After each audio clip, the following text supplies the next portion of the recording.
بسم الله الرحمن الرحيم وإذ غدوت من أهلك تبوئ المؤمنين مقاعد للقتال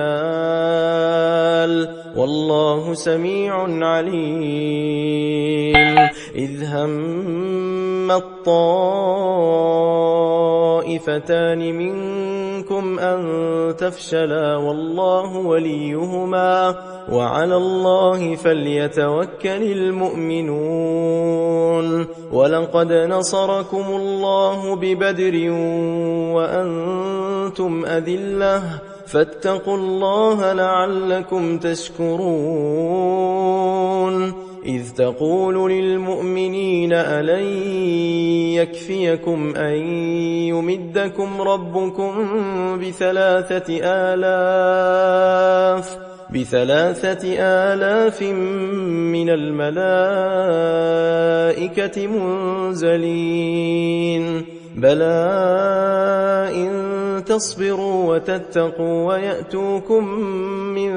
فورهم هذا يمددكم ربكم ب5,000 من الملائكة مسومين وما جعله الله إلا بشرى لكم ولتطمئن قلوبكم